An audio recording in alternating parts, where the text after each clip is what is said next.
Hello students, इस lecture में हम कुछ इम्पॉर्टेंट इंटीग्रल्स और डिस्कस करेंगे। तो यहाँ पे हमारे पास ये तीन इंटीग्रल्स लिखे गए हैं और इन तीनों इंटीग्रल्स में हम देखते हैं कि जो इंटीग्रांड या फिर जो फंक्शन एफ ऑफ एक्स है वो किस तरह से है। देखो, फर्स्ट इंटीग्रल में वन अपॉन ए प्लस बी कॉस एक्स है और सेकेंड इंटीग्रल में वन अपॉन ए प्लस बी साइन एक्स है और थर्ड इंटीग्रल में हमारे पास वन अपॉन ए plus B cos X plus C sine X. तो जो थर्ड इंटीग्रल है इसमें अगर हम c बराबर जीरो पुट कर दें तो फर्स्ट इंटीग्रल मिल जाएगा और अगर b बराबर जीरो पुट कर दें तो सेकेंड इंटीग्रल मिल जाएगा। तो इस टाइप के इंटीग्रल्स को हम कैसे सॉल्व करेंगे इस लेक्चर में यही देखने वाले हैं। तो अब ये तीनों इंटीग्रल सॉल्व करने से पहले यहाँ पे मैं कुछ स्टैंडर्ड जो इंटीग्रल के फार्मूलाज हैं उनको लिख देता हूँ। तो वो फार्मूलाज हम कई बार यूज करते हैं तो उनको रिमेंबर करना याद करना बहुत ज़रूरी है। तो ये हमारे पास कुछ स्टैंडर्ड फार्मूलाज हैं जिनको हम जानते हैं, वैसे इनको हम कई बार यूज कर चुके हैं, जैसे एक्स टू पावर एन का इंटीग्रेशन, वन अपॉन एक्स का integration, E to power X का integration, A to power X का integration, sine x, cos X, tan X, cot X, sec cosec, sec X, tan X, cosec X, cot X, इन सभी के integration यहाँ पे लिखे गए हैं। तो इनको तुम याद कर लेना। इसी तरह से यहाँ पे हमारे पास कुछ और इंटीग्रल्स हैं। अब इसमें हमारे पास देखो किस तरह के इंटीग्रल्स लिखे हैं, ये इन्वर्स टाइप के फंक्शंस के। जब हम डिफरेंशिएशन किया था तो उसके ये हमारे पास कुछ इस तरह से रिजल्ट बने थे। तो यहाँ पे देखो one upon under root A square minus x square, कहीं इसका इंटीग्रेशन करना हो तो वो हमारे पास फार्मूला हम यूज कर लेंगे, sign inverse x upon A. इसी तरह से अगर इसमें माइनस साइन लगा देंगे तो cos inverse x upon a हो जाएगा। डी एक्स अपॉन ए स्क्वायर प्लस एक्स स्क्वायर, अब डी एक्स अपॉन ए स्क्वायर प्लस एक्स स्क्वायर ये हमारे पास होगा वन अपॉन ए टेन इनवर्स एक्स अपॉन ए। माइनस साइन आएगा तो ये one upon a cot inverse x upon a हो जाएगा। और d x upon x square root of x square minus a square, तो ये सेक इनवर्स एक्स हमारे पास मिलेगा। इसी तरह से माइनस साइन के साथ में d x upon x square root of x square minus a square हमें मिलेगा one upon a cos square x upon ए।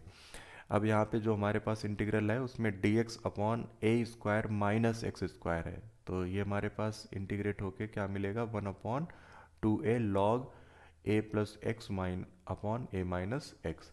अब यहाँ पे एक और इंटीग्रल है, ये इंटीग्रल हमारे पास लिखा है square root of A square minus x square, तो इसका इंटीग्रेशन होगा X upon two square root A square minus x square plus A square upon two sine inverse x upon A. इसी तरह से इंटीग्रल हमारे पास लिखा है square root A square plus x square D x बराबर X upon two square root A square plus x square plus A square upon two log x plus square root of A square plus x square upon A. और इसी तरह से last integral हमारे पास लिखा गया है।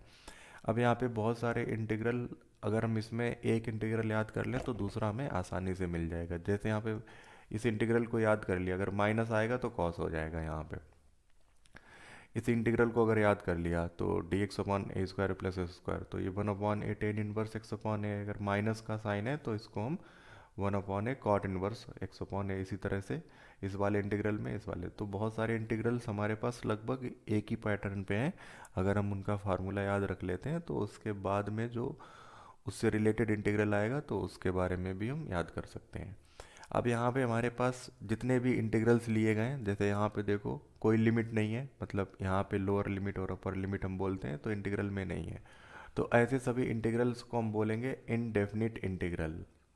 तो ये हमारे पास इनडेफिनिट इंटीग्रल्स हो जाएंगे। तो अभी हम जो डिस्कस कर रहे हैं वो इनडेफिनिट इंटीग्रल्स, और जिस इंटीग्रल में हम लिमिट ले लेंगे ए से बी लिमिट, मतलब यहाँ पे कोई नंबर ले लेंगे तो इसका मतलब ये इंटीग्रल्स हमारे पास डेफिनिट हो जाएंगे।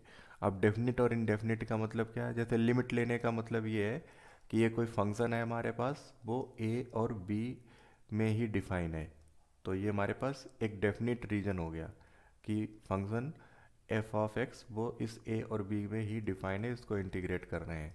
लेकिन अगर लिमिट नहीं है तो ये पूरी रियल लाइन में कहीं भी हो सकता है, मतलब इसको एक फिक्स एरिया में या फिक्स जगह पे हम इसको इंटीग्रेट नहीं कर रहे हैं, तो ये हमारे पास इनडेफिनिट टाइप के इंटीग्रल्स होंगे। अब कई बार हम यहाँ पे इनडेफिनिट इंटीग्रल में प्लस सी ऐड करते जाते हैं, प्लस सी, तो प्लस सी का मतलब क्या है, जैसे कि अगर कोई फंक्शन है एफ ऑफ एक्स, इसका डिफरेंशिएशन करोगे तो ये डिफरेंशिएशन जो आएगा वो function F of X plus C के डिफरेंशिएशन के बराबर भी आएगा। तो जैसे कि अगर मैं एक्स स्क्वायर का डिफरेंशिएशन करूँ तो ये हमारे पास होगा 2x। अगर मैं डी अपॉन डी एक्स और एक्स स्क्वायर प्लस सी का डिफरेंशिएशन करूँ तो ये भी हमारे पास 2x होगा। अब यहाँ पे जो 2x है अगर इसको इंटीग्रेट करें तो ये हमें क्या मिलेगा, एक्स स्क्वायर मिलेगा। ठीक है, और इस एक्स स्क्वायर का डिफरेंशिएशन हमारे पास 2x आ रहा था, अगर हम इसको एक्स स्क्वायर प्लस सी कर दें तो इसका भी डिफरेंशिएशन हमारे पास क्या आएगा, 2x आएगा।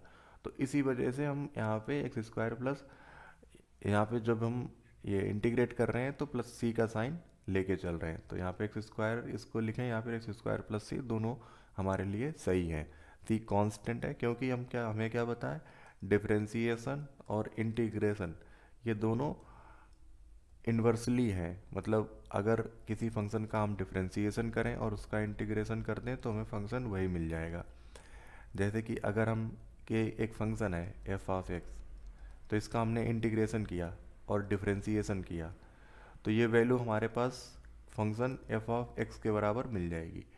अगर कोई फंक्शन जिसका हम डिफरेंशिएशन करें और उसका इंटीग्रेशन करें तो देखो यहाँ पे अब हमारे पास क्या होगा, पहले हम डिफरेंशिएट कर रहे हैं एफ डेस एक्स, अब हम इंटीग्रेट कर रहे हैं तो इंटीग्रेट होके हमारे पास ये एफ ऑफ एक्स आ जाएगा। लेकिन इसमें प्लस सी भी हम ऐड कर सकते हैं क्योंकि जब इसको डिफरेंशिएट करेंगे तो इंटीग्रेट होके ये हमारे पास, देखो इसको हम क्या करेंगे, डिफरेंशिएट करेंगे तो एफ डेरिवेटिव हमें मिलेगा एफ डेरिवेटिव एक्स और प्लस सी का डिफरेंशिएशन 0।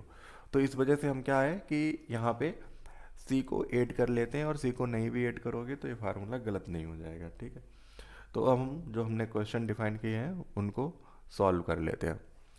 तो यहाँ पे पहला क्वेश्चन हमारे पास है इंटीग्रल डी एक्स अपॉन ए प्लस बी कॉस एक्स। अब हम यहाँ पे कॉस के कुछ फार्मूले लिख लेते हैं। कॉस 2x बराबर हमारे पास होता है cos square x minus sign square x. अब यहाँ पे कॉस 2x तो नहीं है लेकिन कॉस x है, तो x की जगह x/2 पुट कर दें तो ये क्या हो जाएगा, कॉस x बराबर cos square x upon 2 minus sign square x upon 2। तो कॉस को हम इस तरह से चेंज कर लेंगे। अब a के साथ में हमारे पास क्या है, 1 मल्टीप्लाई है, तो 1 बराबर हम क्या लिख लेंगे, sine square x/2 plus cos square x/2। तो इस पूरे इंटीग्रल को हम चेंज करके लिख सकते हैं डी एक्स अपॉन ए प्लस बी कॉस एक्स बराबर हमारे पास देखो क्या हो जाएगा, integral D x upon A into, अब ए के साथ में ये 1 मल्टीप्लाई मार रहे हैं तो 1 बराबर हम क्या पुट कर लेंगे, sine square x/2 plus cos square x/2 plus b. अब कॉस x की जगह क्या पुट कर रहे हैं, ये हमारे पास है cos square x/2 minus sign square x/2। अब यहाँ से देखो साइन स्क्वायर एक्स, इधर साइन स्क्वायर एक्स है, इधर कॉस स्क्वायर एक्स है, इधर कॉस स्क्वायर एक्स है, तो इनको हम कॉमन कर सकते हैं। तो हम यहाँ पे लिख सकते हैं दिस बराबर डी एक्स अपॉन, अगर हम कॉस स्क्वायर x/2 को कॉमन करें तो कॉस स्क्वायर x/2, यहाँ पे इसका कॉफिशिएंट b हो जाएगा, इसका a हो जाएगा, तो हमें मिलेगा a प्लस बी। इसी तरह से अगर हम यहाँ पे साइन स्क्वायर का कॉफिशिएंट कॉमन करते हैं तो ये मिल जाएगा a minus B into sine square x/2। और इस तरह के इंटीग्रल्स हम पिछले लेक्चर्स में सॉल्व कर चुके हैं। कैसे सॉल्व करेंगे, देखो कॉस स्क्वायर x/2 को कॉमन कर लो, या फिर हम ये कहें कि इसको कॉस स्क्वायर x/2 से डिवाइड कर दो, ऊपर भी कॉस स्क्वायर x/2 से डिवाइड कर दो, जैसे भी तुम समझना चाहो समझ सकते हो। यहाँ पे अगर हम कॉमन करेंगे तो यहाँ पे देखो कॉस स्क्वायर नहीं है तो क्या करेंगे, इसके लिए कॉस स्क्वायर x/2 यहाँ पे हम मल्टीप्लाई कर लेंगे और इतने ही डिवाइड कर लेंगे कॉस स्क्वायर x/2। अब तो आ गया, दोनों जगह कॉमन कर सकते हैं तो इसको कॉमन कर लो। हमने क्या किया, D x upon cos square x/2 को कॉमन कर लिया। अब यहाँ पे हमारे पास ये टर्म क्या मिलेगा, a प्लस बी, और सेकेंड टर्म में देखो sign square x/2 upon cos square x/2, ये दोनों मिलके टेन स्क्वायर x/2 बना देंगे, तो a माइनस बी ये हमें मिल जाएगा टेन स्क्वायर x/2। अब यहाँ से देखो one upon cos square x by two है, तो इसको हम sec square x by two लिख सकते हैं। तो ये हमें मिलेगा sec square x by two D x upon A plus B plus A minus B tan square x by two. अब tan square x by two में हम क्या करेंगे, टेन एक्स बाई टू को टी मान लेते हैं। हम क्या पुट करेंगे, put tan x by two बराबर टी। जब इसका डिफ्रेंसिएशन करेंगे तो इस sec square x by two और एक्स बाई टू का डिफ्रेंसिएशन वन बाई टू ये मिल जाएगा यहाँ पे डी एक्स बराबर डी टी। तो sec square x by two D x की जगह, इस पूरे की जगह हम क्या पुट कर लेंगे, टू डी टी, ये टू इधर मल्टीप्लाई हो जाएगा तो टू डी टी मिल जाएगा, और टेन एक्स की जगह टी पुट कर लेंगे तो ये इंटीग्रल हमारे पास चेंज होकर क्या आ जाएगा, ये इंटीग्रल हमें मिलेगा, इंटीग्रल हमारे पास आएगा डी टी, मतलब टू हमारे पास मल्टीप्लाई होगा तो कांस्टेंट है बाहर कर लिया, ए plus B plus A minus B, ये टी स्क्वायर हो जाएगा। अब यहाँ से देखो, अगर हम यहाँ से ए माइनस बी कॉमन करते हैं तो ये हमारे पास क्या बन जाएगा, ए माइनस बी कॉमन कर लो तो इन दोनों टर्म से, इससे भी, तो यहाँ पे ए माइनस बी नहीं है तो ए माइनस बी मल्टीप्लाई कर लो, डिवाइड कर लो, जैसे हम इस तरह से भी कर सकते हैं इसको। अब दोनों जगह ए माइनस बी है, यहाँ भी है, तो ए माइनस बी कॉमन कर लो, तो टू अपॉन ए minus B integral D T upon ए प्लस बी अपॉन ए minus B plus T square. इसको हम किस तरह से और लिख सकते हैं, यहाँ पे हम स्क्वायर रूट लगा दें और इसकी पावर टू कर दें। अब ये हमारे पास किस तरह का फार्मूला होगा, ये हमारे पास फार्मूला हो गया है इंटीग्रल डी टी अपॉन ए स्क्वायर प्लस टी स्क्वायर, और ये किसके बराबर होता है, वन अपॉन ए टेन इनवर्स टी अपॉन ए। तो one upon A into tan inverse T upon A, और ए बराबर हमारे पास क्या है, ये स्क्वायर रूट में लिखा हुआ ब्रैकेट, और वन अपॉन ए हमें बाहर भी लेना है तो one upon square root of A plus B upon A minus B. तो इसको जब सिंप्लीफाई करेंगे तो टू अपॉन ए minus B into one upon, ये हमारे पास आएगा square root of A plus B upon A minus B into tan inverse T upon square root of A plus B upon A minus B. अब यहाँ से देखो, square root में जो लिखा हुआ टर्म है तो इसको हम किस तरह से और लिख सकते हैं, ये हमारे पास हो जाएगा चेंज होके two upon A minus B into square root of a minus b upon square root of A plus b into tan inverse, यहाँ भी हमारे पास यही चीज़ हो जाएगी। इसको तो हम इस तरह से भी लिख सकते हैं, square root of a minus b upon A plus b into t. अब यहाँ से देखो, यहाँ हमारे पास अपॉन में ए माइनस बी है, ऊपर स्क्वायर रूट ए माइनस बी है, तो ये स्क्वायर रूट क्या होगा, हट जाएगा यहाँ से, और हम क्या करेंगे, इसको स्क्वायर रूट दे देंगे। यहाँ पे हमारे पास पावर कितनी थी, हाफ थी, इधर पावर वन थी, तो उसको नीचे ले आएंगे तो one minus one by two बचेगा। अब यहाँ पे t की वैल्यू हम और सब्सटीट्यूट कर दें तो t बराबर हमारे पास क्या लिया था, t बराबर हमारे पास है टेन एक्स बाई टू, तो t बराबर हम यहाँ पे टेन एक्स बाई टू और पुट कर देंगे इसकी जगह, तो t बराबर टेन एक्स बाई पुट कर दो तो क्या मिल जाएगा, ये टेन एक्स बाई टू। तो ये हमारे पास इस वाले इंटीग्रल का सॉल्यूशन हो जाएगा। तो इसमें हमें क्या ध्यान रखना है कि cos x बाई टू दिया है ना, तो cos x बाई टू का फार्मूला हमें इस तरह से ही अप्लाई कर लेना है, और क्योंकि जब ये फार्मूला अप्लाई करेंगे तो सारे टर्म स्क्वायर में हो गए, लेकिन यहाँ पे हमारे पास ऐसा कोई टर्म नहीं मिला, लेकिन हमें वन बराबर पता है क्या होता है, sign square x by two plus cos square x by to. तो यहाँ से हम जब वन बराबर पुट करेंगे तो हमारे पास ये पूरा इंटीग्रल सेक और टेन में इस तरह से हमने चेंज कर लिया। तो सेक और टेन में इंटीग्रल चेंज करके ये सारे क्वेश्चंस हमने पिछले कई सारे लेक्चर्स में डिस्कस किए हैं। तो अब हम यहाँ पे सेकेंड क्वेश्चन डिस्कस करते हैं, इसको हम कैसे सॉल्व करेंगे। तो यहाँ पे देखो, साइन एक्स के लिए हमारे पास क्या फार्मूला है, तो साइन टू एक्स के लिए तो हमें पता है two sine x cos x. लेकिन अगर हम यहाँ पे इसको x करें, मतलब x की जगह x/2 पुट करें, तो ये हमारे पास हो जाएगा साइन x बराबर 2 sin x/2 into cos x/2। तो ये हमारे पास फार्मूला हो जाएगा। अब यहाँ पे a के साथ में 1 मल्टीप्लाई मान लेंगे, तो 1 की जगह हमारे पास वही साइन स्क्वायर x/2, क्योंकि पूरा एंगल हम x/2 में ले रहे हैं तो ये पूरा इंटीग्रल ही x/2 में चेंज करेंगे। तो ये सारी वैल्यूज जब हम पुट करेंगे तो इंटीग्रल हमारे पास हो जाएगा dx अपॉन a इंटू, यहाँ पे हम लिखेंगे sign square x/2 plus cos square x/2 into, नहीं, प्लस b इंटू, यहाँ पे ये 2 times sign x/2 cos x/2। तो ये इंटीग्रल इस तरह से चेंज हो जाएगा। अब हमारे पास वही प्रोसीजर कि कॉस स्क्वायर x/2 को कॉमन करें, तो कॉस स्क्वायर x/2 देखो यहाँ पे तो है लेकिन यहाँ नहीं, तो इसमें क्या करेंगे, कॉस स्क्वायर x/2 मल्टीप्लाई कर लेंगे, डिवाइड कर लेंगे। अब यहाँ पे क्या करेंगे, यहाँ पे कॉस स्क्वायर x/2 नहीं है तो एक कॉस है, एक कॉस को मल्टीप्लाई कर लेंगे इस टर्म में और उतने डिवाइड कर लेंगे।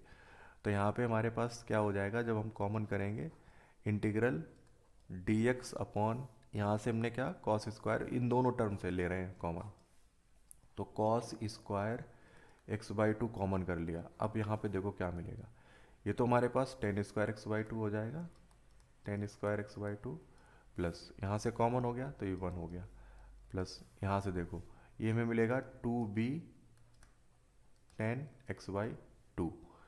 अब यहाँ पे cos स्क्वायर x/2 है तो इसको ऊपर लेके जाएंगे तो सेक स्क्वायर x/2 हो जाएगा। Integral sec square x/2 dx upon,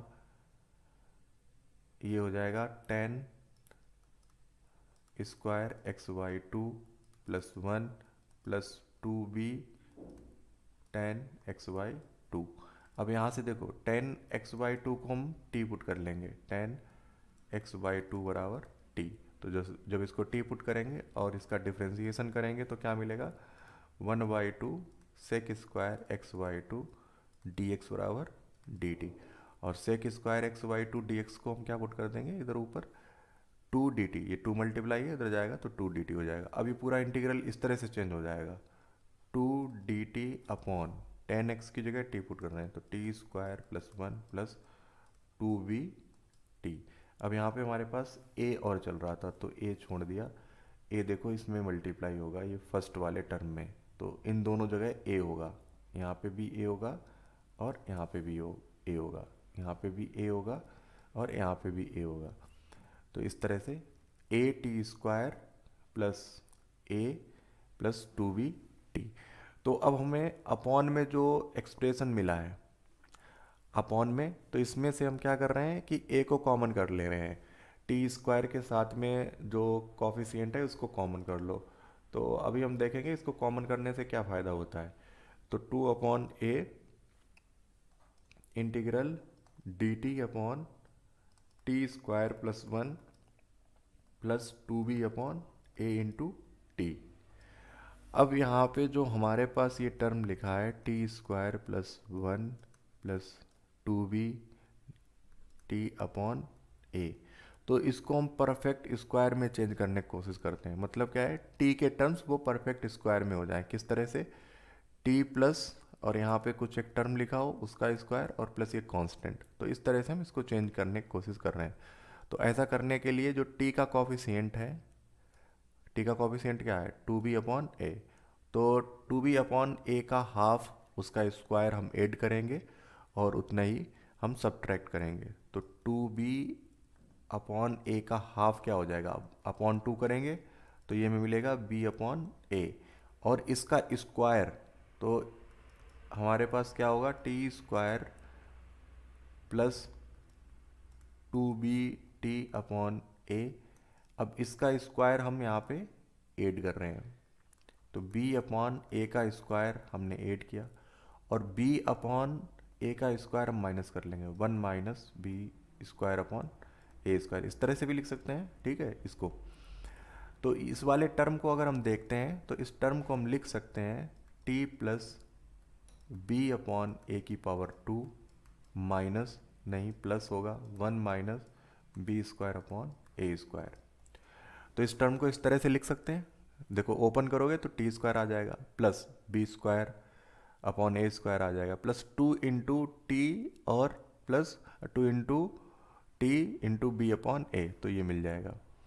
तो हमने क्या किया, इसको परफेक्ट स्क्वायर में चेंज कर लिया। अब ये करने से होगा क्या, ये करने से हमारे पास होगा कि इंटीग्रल अब चेंज हो जाएगा। इस इंटीग्रल को देखें, ये चेंज होके क्या हो जाएगा, 2/a integral D T upon, इसको हम लिख सकते हैं T plus B upon A का whole square plus 1 - b² upon ए स्क्वायर। अब यहाँ पे हमारे पास ये टर्म आ रहा है किस तरह से, ये इंटीग्रल इस तरह की फॉर्म में बन रहा है D T upon T square plus A square, और इसकी वैल्यू क्या होती है 1/a tan inverse x upon A, x नहीं यहाँ पे t आएगा, tan इनवर्स t अपॉन ए। तो अब यहाँ पे हमारे पास ये तो स्क्वायर में है नहीं, तो इसका क्या करेंगे, स्क्वायर रूट लगाएंगे और फिर स्क्वायर कर देंगे। अब तो स्क्वायर में हो गया, अब हम इसको क्या करेंगे, इंटीग्रेट कर सकते हैं। तो इसके लिए फार्मूला अप्लाई कर दें, तो ये हमारे पास फार्मूला होगा 2/a और 1/a का मतलब a हमारे पास ये पूरा है 1 - b² अपॉन ए square into tan inverse t। अब t हमारे पास है t प्लस बी अपॉन ए, तो t plus B upon a upon square root of 1 - b² upon A square. तो ये हमारे पास इंटीग्रेट होके इस तरह से मिल जाएगा। अब यहाँ पे अगर हम इसको थोड़ा और सिंप्लीफाई करना चाहें तो सिंप्लीफाई, अब इसको कितना भी सिंप्लीफाई कर सकते हो, ठीक है, तुम अपनी कैलकुलेशन के हिसाब से। अब यहाँ पे देखो एलसीएम लेंगे तो a² - b² हो जाएगा, और a स्क्वायर जब हमारे पास ऊपर जाएगा स्क्वायर रूट में तो a बचेगा। तो इस टर्म को जब सिंप्लीफाई करोगे तो ये हमें मिलेगा 2/√ऑफ a² - b² इंटू, अब यहाँ पे इसमें भी देखो उसी तरह से, यहाँ पे टी ए प्लस बी हो जाएगा और अपॉन में tan इनवर्स ये हो जाएगा t a plus B upon square root of a² - b²। अब यहाँ पे t की वैल्यू और पुट कर दें, t बराबर हमने क्या माना था, t बराबर tan x/2 माना था, तो t की वैल्यू tan x/2 पुट कर दो, 2/√ऑफ a² - b² और tan इनवर्स ये tan x/2 a इंटू रहेगा plus b upon square root of a² - b², और ये tan इनवर्स में पूरा है। तो ये हमारे पास इंटीग्रेट होके इस तरह से मिलेगा।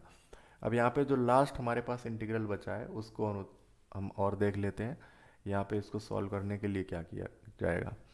अब देखो cos x और sin x जब ये दोनों थे तो cos x के लिए हम लोगों ने फार्मूला यूज किया था cos² x/2 minus sin² x/2, और sin x के लिए यूज किया था 2 sin x/2 cos x/2। तो ये दो फार्मूले यूज किए थे, और 1 के लिए यूज किया था, 1 के लिए यूज किया था क्योंकि सारे हाफ एंगल में है, ये सब हाफ एंगल में है, तो 1 के लिए भी हम फार्मूला हाफ एंगल वाला यूज कर लेंगे, sin² x/2 plus cos² x/2। तो ये हाफ एंगल वाले फार्मूले हम यहाँ पे सब्स्टिट्यूट करेंगे। तो जब इनको सब्स्टिट्यूट करोगे तो क्या मिल जाएगा, dx अपॉन देखो a इंटू ये हमारे पास आएगा, इस फार्मूले को लिखेंगे, ये हमारे पास sin² x/2 plus cos² x/2 plus b into cos x की जगह ये cos वाला formula cos² x/2 minus sin² x/2 plus c into sine के लिए ये 2 sin x/2 cos x/2 ये मिल जाएगा। अब यहाँ से हमारे पास नेक्स्ट स्टेप क्या होगी, cos² को कॉमन कर लें। cos² कहाँ पे है, यहाँ है और यहाँ cos² नहीं है, तो इसमें हम cos से मल्टीप्लाई करेंगे, cos से डिवाइड करेंगे। तो ये वाला प्रोसीजर अब तुम्हें पता चल गया होगा कि कैसे कॉमन करेंगे। तो सबसे आसान तरीका क्या है, cos² कॉमन कर रहे हैं तो यहाँ पे cos नहीं है तो cos से मल्टीप्लाई करो, cos से डिवाइड करो, यहाँ पे cos नहीं है cos से मल्टीप्लाई करो, cos डिवाइड करो, यहाँ पे cos² नहीं है तो एक cos है, एक cos से मल्टीप्लाई करो, एक cos से डिवाइड करो। तो ये आसानी से हम इसको इस तरह से कर सकते हैं। तो डी एक्स अपॉन हमने cos square x by two को कॉमन किया।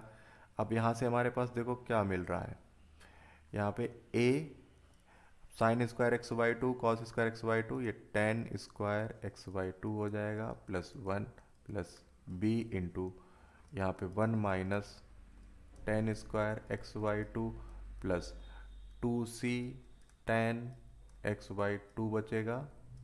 अब यहाँ से हमारे पास इन दोनों ब्रैकेट से देखो, इन दो ब्रैकेट से हमारे पास tan square x by two मिल जाएगा, क्योंकि tan square x by two दो जगह है तो इसको कॉमन कर लेंगे। और वन अपॉन ये cos square x by two, इसको सेक स्क्वायर में चेंज कर लेंगे, तो इंटीग्रल हमारे पास चेंज हो जाएगा। यहाँ पे sec square x by two आ जाएगा, ये sec square x by two D x upon, अब हम tan square x by two जब कॉमन करेंगे, टेन स्क्वायर, ये हमारे पास tan square x by two common कर रहे हैं, तो यहाँ पे देखो इसका कॉफिशिएंट वन ए है, इसका कॉफिशिएंट माइनस बी है, तो ए माइनस बी होगा plus two c tan x by two plus यहाँ पे जो ये कांस्टेंट टर्म बचा वो क्या है, ए प्लस बी, तो ये लास्ट में ए प्लस बी बच जाएगा। अब इसमें हम फिर से वही हमारे पास टेन और सेक में बन गया, तो हम टेन एक्स को पुट करेंगे टी के बराबर, पुट टेन एक्स बराबर टी, और डिफ्रेंशिएट होके ये मिलेगा टेन एक्स बाई टू बराबर t, one by two sec square x by two D x बराबर डी टी।